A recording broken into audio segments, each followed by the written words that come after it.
Merhaba arkadaşlar. Bugün çalışmamızda sizlerle bu motifin çalışmasını yapacağız.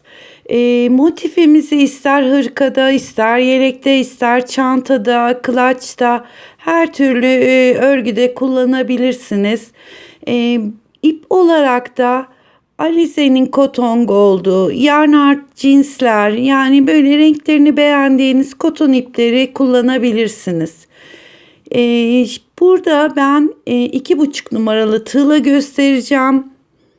Çünkü motifi çanta olarak kullanacağım. Ama eğer bu motiften hırka yapmak istiyorsanız elinize göre 3 veya 3,5 numaralı tığ kullanarak yapın motifleri.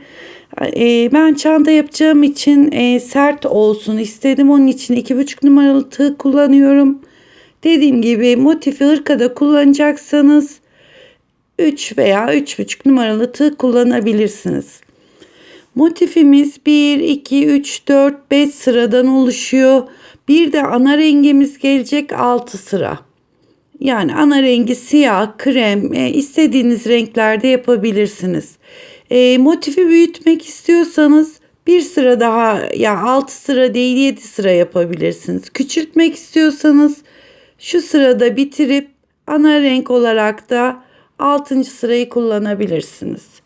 Şimdi motifimizin yapımına geçelim. Mesela şu mavi ile başlayalım.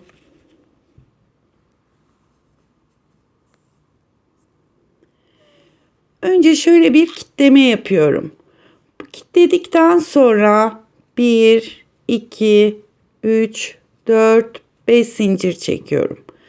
İlk zincirin içine giriyorum. Şöyle bir kilitliyorum. Şurada minik bir halkamız oluşuyor şu arada. 1, 2, 3 zincir çekiyorum. Tığımı doluyorum. Boşluğun içine girdim. 1, 2 de çıkıyorum. Aslında fıstık çalışması yapacağız ama ilk fıstığımız bu şekilde oluyor. Daha sonra 1, 2 zincir çekiyorum. Tığıma doladım. Yine bu boşluğun içine giriyorum. Bir kere çektim. İkinciyi bekletiyorum. Tekrar tığıma doladım. Girdim. Bir kere çektim. Şimdi tığımdaki 3 ilmeği birlikte çekiyorum. 1, 2 zincir çekiyorum. Tığa doladım. Tekrar aynı boşluğun içine girip bir kere çekiyorum. Tığa doladım. Tekrar bir kere çektim. Daha sonra tığdaki 3 ilmeği birden. Bakın 1, 2, 3 tane böyle ikili fıstıklarımız oldu. Bunu 8'e tamamlayacağız. Tekrar 2 zincir. 4. fıstığımızı yapıyorum. 1, 2 zincir. 5. fıstığımızı yapıyoruz.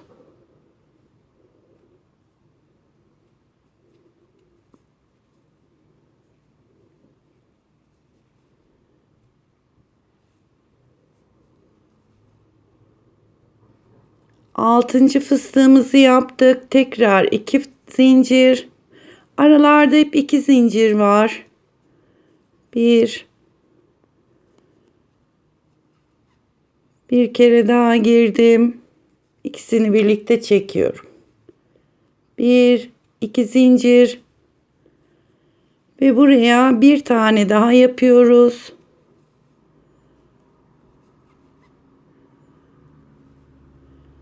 Kapattım. 1, 2 zincir çektim. Yine de sayalım. 1, 2, 3, 4, 5, 6, 7, 8. 8 tane fıstığı yaptıktan sonra 2 zincir çektim. İlk yaptığımız trabzanın tepe noktasına girip şöyle kilitliyorum. Ve bir tane de boşluğun içine girip kilitliyorum. Bir tane zincirle de sabitleyip ipimizi kesiyoruz.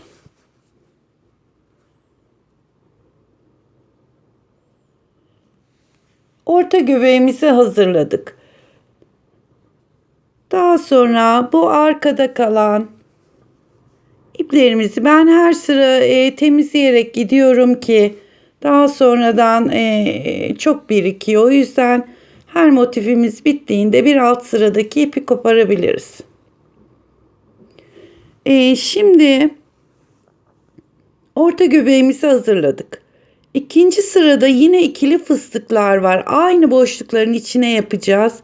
8 tane yapmıştık. Bu sırada 16 tane böyle ikili fıstıklarımız oluşacak. Şu rengimizi alalım. Ben hep önce bir tane şöyle kitleme yapıyorum. Daha sonra motife başlıyorum. Kitledikten sonra motifimizin herhangi bir boşluğundan sadece şurada kilitlediğimiz yerde yapmayalım ki bu ipi de yaparken saklayabilelim. Şuradaki boşluğa girdim. İpimi çekiyorum. 1, 2, 3. 3 zincir çektim. Buradaki boşluğun aynı boşluğun içine girdim. 1, 2 de çıkıyorum. İlk başladığımız fıstık bu şekilde oluyor. Daha sonra 2 zincir yine altta yaptığımız işlemin aynısını yapacağız. Aynı zamanda bu arkadaki ipimizi de yürütelim. Yine aynı boşluğun içine giriyorum. 1. Bir kere daha yapıyorum. Daha sonra tığımdaki 3 ilmeği birden çekiyorum. 1, 2 zincir. Bakın aynı boşluğun içine çift ikili fıstıklar yaptık. Şimdi bir yanındakine geçiyoruz. Bir kere çektim. Daha doladım. Bir kere çektim. Daha sonra 3 ilmeği birden. 1, 2 zincir. Aralarda hepsinde 2 zincirimiz var. Tekrar aynı boşluğa giriyorum. Bir kere çektim. İkinciyi de yapıyorum. 3 ilmeği birlikte çektim. 2 zincir. Bir yanındakine giriyorum. Önce ilk fıstığımı yapıyorum. 1, 2 zincir. Tekrar aynı yere bir tane daha.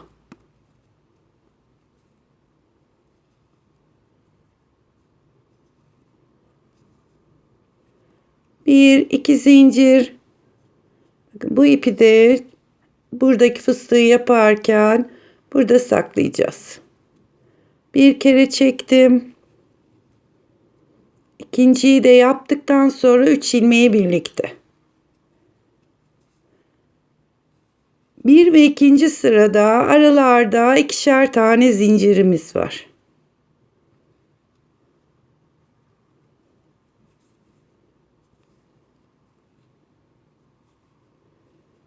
Tekrar bir yanındakine giriyorum. İlk fıstığımı yaptım. 2 zincir. Aynı boşluğa tekrar ikinciyi yapıyorum.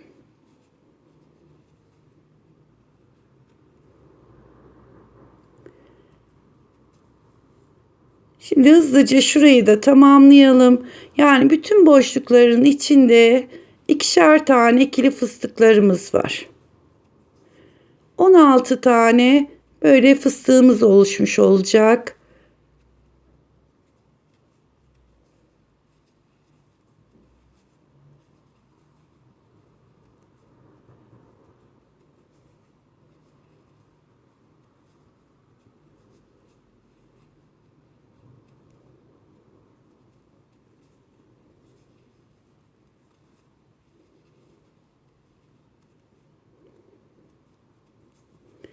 Evet, son boşluğumuzdaki fıstıkları da tamamlıyorum.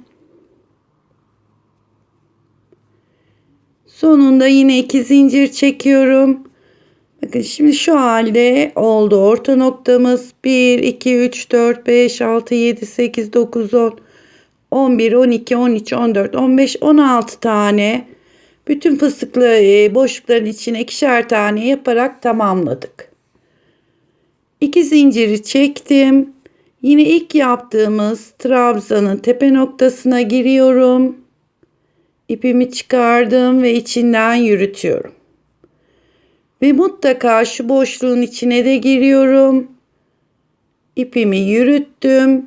Bir tane zincir çekip ipimizi kesiyoruz. İkinci sıramızda tamamlamış olduk. Şimdi arkada bu gördüğümüz kalan iplerimizi temizleyelim.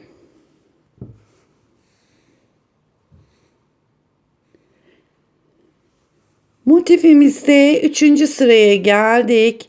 3. sırada her boşluğun içine 1, 2, 3 tane fıstık yapacağız.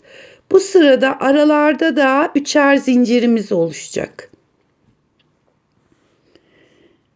Şimdi mesela sarı yapalım.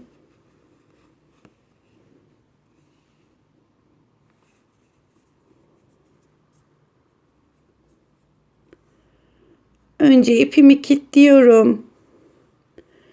Daha sonra buradaki boşlukların yani şuradaki kelebeğin mesela ortasına giriyorum. İpimi çektim. 1, 2, 3 tane zincir çektim. Boşluğun içine girdim. Bir kere çekiyorum. Tekrar doluyorum. Aynı boşluğun içine girdim. Bir kere çektim.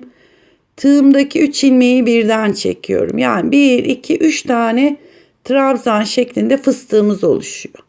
1, 2, 3 zincir. 3. sırada aralarda 3'er tane zincirimiz var. Dediğim gibi ipleri de arkada yürütelim. Boşluğa girdim. Bir kere çekiyorum. Birinci trabzanımız. Tekrar bir tane daha yaptım. Tığa doladım. Bir kere daha yapıyorum.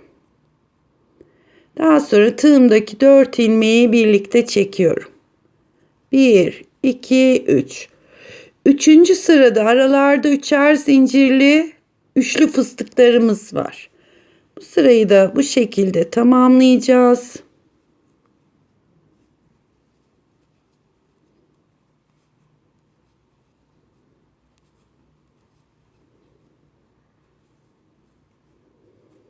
Bir, iki, üç zincir.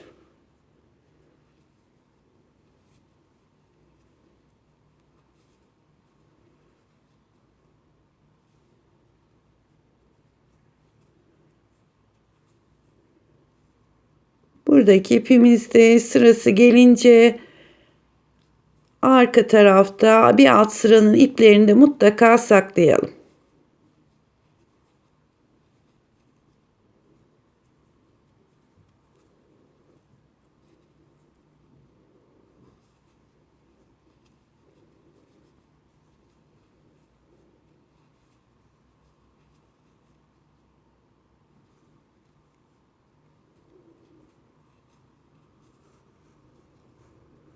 Şimdi bu şekilde bütün boşlukların içine yaparak 16 tane böyle üçlü fıstığımız oluşacak.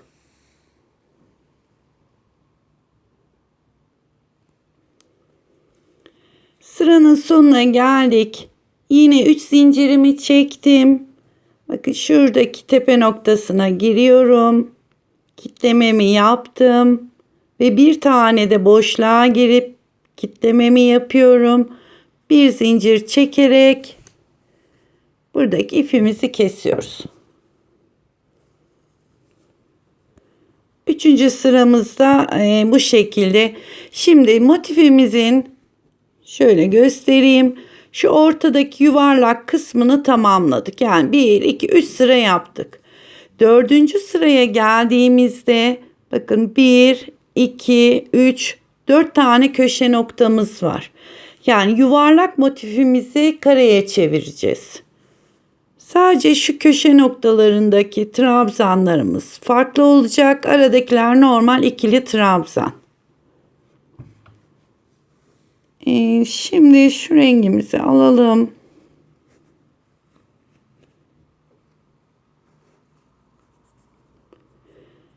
Dediğim gibi önce bir tane şöyle zincirle kilitliyorum. Daha sonra motifimi alıyorum. Herhangi bir boşluktan şöyle giriyorum. Buradaki ipimizi çekiyorum. Dördüncü sırada 1, 2, 3, 4 zincirle başlıyorum.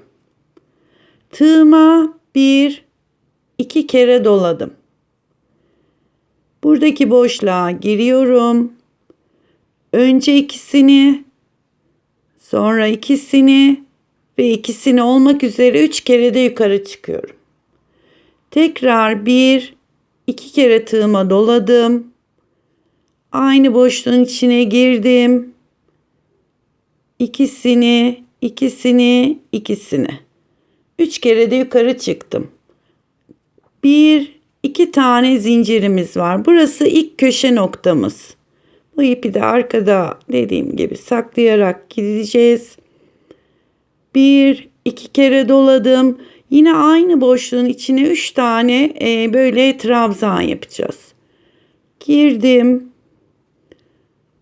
İkisini bir aldım. İkisini bir, ikisini bir. 3 kere de yukarı çıktım. 2 kere doluyorum. 1, 2, 3. Tekrar 2 kere doluyorum. Boşluğa girdim. 1, 2, 3. İlk köşe noktamızı tamamladık. Şimdi bu arada 1, 2, 3 tane boşluğa ikişerli trabzan yapacağız. Ama artık aralarda hiç zincir çekmeyeceğiz. Tığıma doladım. Yandaki boşluğa geçiyorum. 1, 2 de çıktım. Tekrar giriyorum. 1, 2 de çıktım. 3 tane trabzan yapıyoruz. Yine hiç zincir çekmeden bir yanındaki boşluğa 1, 2, 3 tane trabzanımı tamamladım. Tekrar tığa doluyorum. Köşeler haricinde aralarda hiç zincir yok arkadaşlar. Tekrar boşluğa 1, 2, 3 tane trabzanı yaptım. 1, 2, 3 tane boşluğun içine böyle trabzanlarımı yaptım. Tekrar köşe noktasına geldik. Yine zincir çekmeden 2 kere tığıma doluyorum. Şuradaki ipimizi de saklayarak boşluğa girdim. İkisini bir, ikisini bir, ikisini bir. 2 kere doluyorum. 1, 2, 3. Daha doladım. Yani ikisini bir, ikisini bir, ikisini bir alarak 3 kere de yukarı çıkıyoruz. 1, 2, 3. 1, 2 zincir çekiyorum. Tekrar 2 kere dolayıp aynı boşluğun içine 3 de çıkarak trabzan yapıyorum.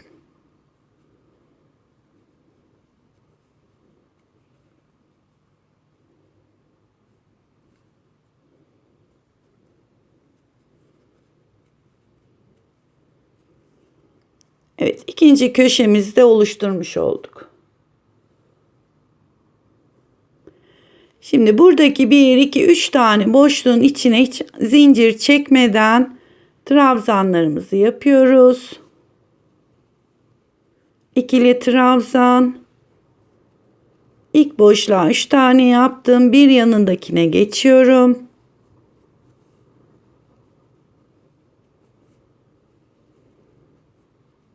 Üç tane de buradaki boşluğa ve yanındakine de yine 1, 2, 3 tane yaptım. Tekrar hiç zincir çekmeden 3. köşemizi yapıyoruz.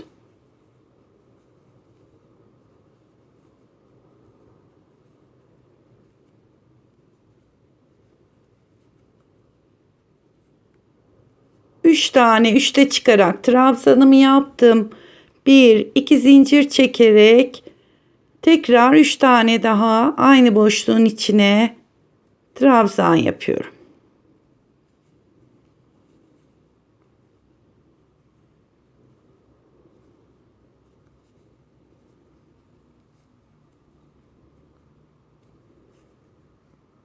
Bakın 3. köşemizde oluşturmuş olduk. Tekrar arada 3 tane boşluğa ikişerli trabzanlarımızı yapıyoruz.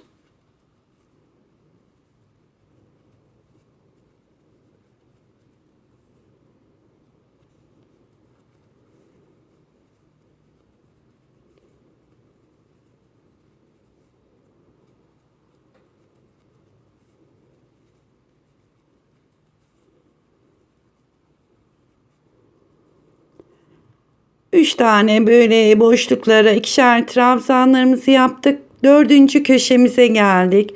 Yine aynı şekilde hiç zincir çekmeden tığa 2 kere dolayarak burada üçlü trabzan yapıyoruz.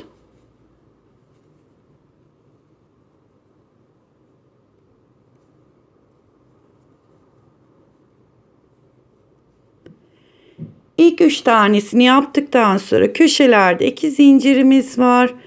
Tekrar aynı boşluğun içine girdik. 3 tane daha üçlü trabzan.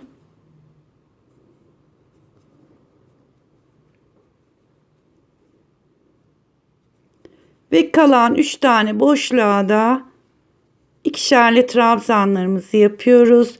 Sadece bu sırada köşelerde üçlü trabzanımız var. Daha sonra artık normal trabzanlarımız hep ikili olarak devam edecek. Dediğim gibi 4. sırada bir köşe çalışması yaptıktan sonra motifinizi istediğiniz kadar büyütebilirsiniz. Ve buraya da 3 tane boşluğa üçerli ikili trabzanlarımı yaptım. Hiç zincir çekmeden bakın ilk trabzanın tepe noktasına giriyorum. İçinden yürüttüm.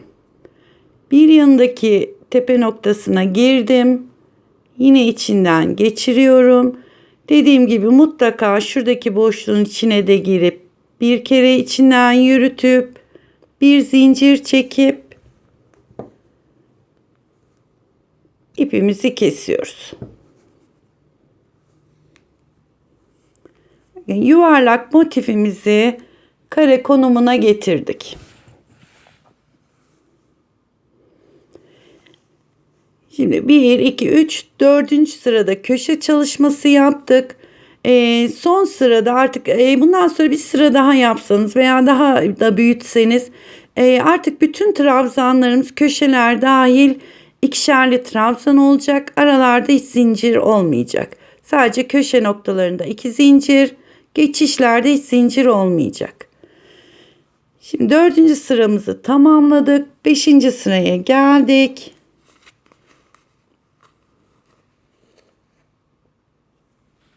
Pardon arkadaşlar.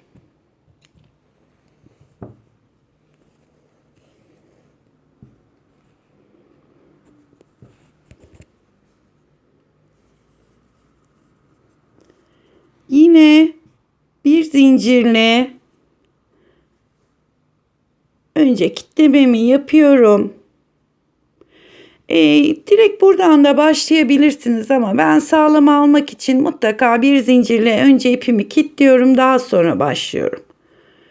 Köşe nokta mutlaka herhangi bir köşeden başlayacağız. Yani şu aralardan değil, istediğiniz bir köşeden başlayabilirsiniz.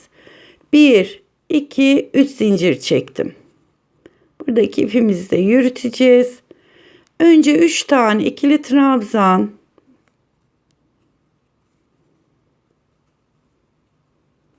Zincirimizle beraber 3 tane trabzanı yaptık. 1 2 zincir, yine aynı boşluğun içine 1 2 bir tane daha yapıyorum, 3 tane ikili trabzanımızı tamamladık.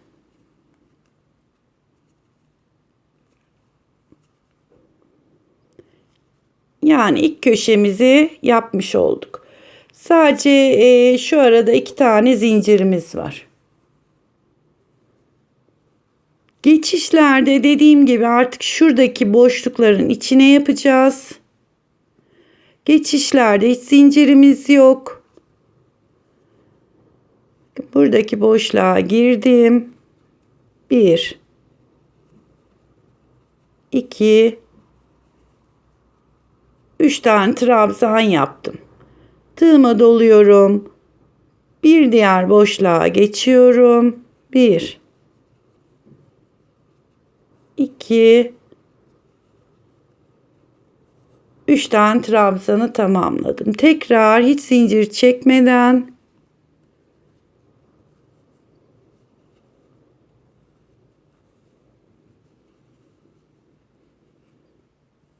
bir trabzan daha yaptım ve altta 1 2 3 tane dolgularımız vardı. Bu sırada 4 tane oluyor. Bir tane de şuraya yapacağız. Yine hiç zincir çekmeden boşluğa geldim. 3 tane ikili trabzanımı yaptım ve tekrar köşe noktasına geldim. Altta dediğim gibi 3 tane dolgumuz var. Bu sırada 4 tane. Motifinizi büyüttükçe köşeden köşe arasında her sıra birer tane böyle üçerli dolgularınız çoğalarak devam ediyor. Köşe noktasına geldim. 1 2 3 tane trabzanı yaptım. Arada 2 zincir. Tekrar aynı boşluğun içine 3 tane daha trabzanımı yapıyorum.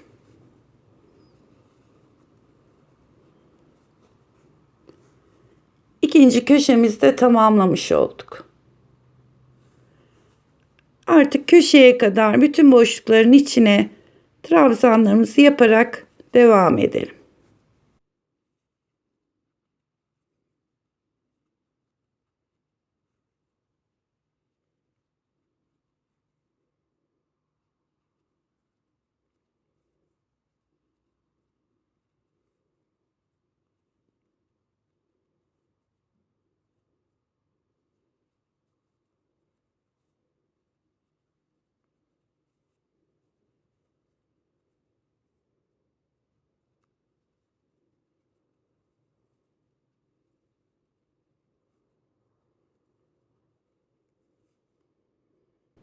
Evet, şimdi üçüncü köşeye geldik. Dediğim gibi bundan sonra artık köşelerde de hep ikili trabzanlarımız var. 3 tane trabzanı yapıyorum. 2 zincir ve tekrar 3 tane daha aynı boşluğun içine trabzan.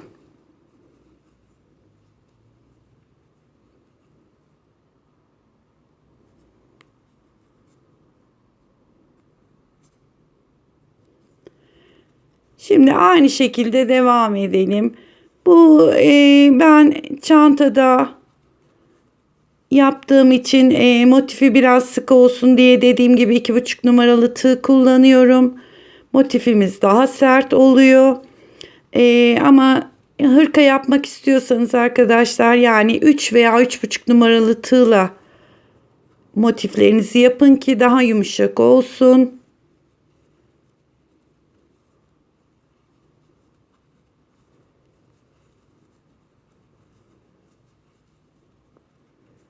Evet, son köşeye geldim. Yine 3 tane trabzan.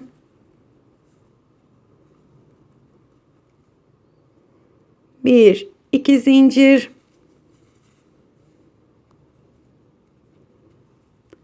Ve 3 tane daha trabzanımı yapıyorum. Son köşemi de tamamlamış oldum.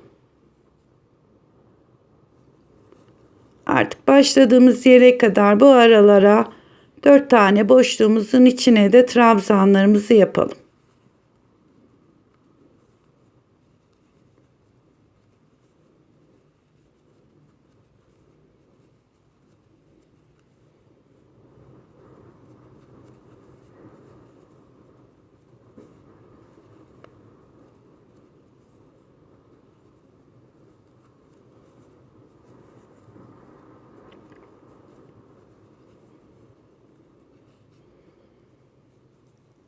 Evet, son boşluğumu da trabzanlarımı yaptım. Başladığımız noktaya birleştirmesini yapacağız.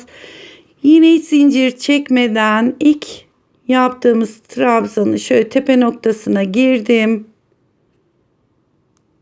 İçinden geçiriyorum. Bir yanındaki boşluğa tepe noktasına girdim. Yine içinden geçiriyorum ve mutlaka şuradaki boşluğa da girip içinden geçiriyorum. Bir zincirle kitleyip motifimizi tamamlıyoruz.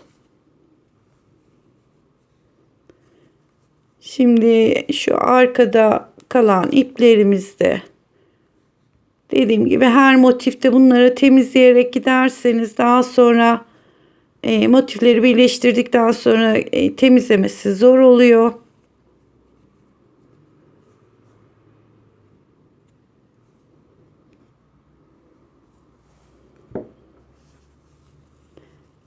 Evet arkadaşlar, motifimiz tamamlanmış oldu. Bakın böyle rengarenk, yani kalan bütün iplerinizi değerlendirebilirsiniz. Bu motiflerde önemli olan, yani yaptığınız renk olarak fark etmiyor. Yani her türlü rengi kullanabilirsiniz. İplerinizin kalınlığı aynı olduğu müddetçe, yani markanın çok önemi yok. Yani aşağı yukarı bu incelikteki koton ipler hep aynı kalınlıkta. Yani rengini seçtikten sonra farklı markaların koton iplerini kullanabilirsiniz. Şimdi ben bunu çanta yapacağım diye 2,5 numarayla yaptım. Böyle motiflerimizi hazırlayalım. İnşallah bir dahaki videoda da çanta yapımını göstereceğim.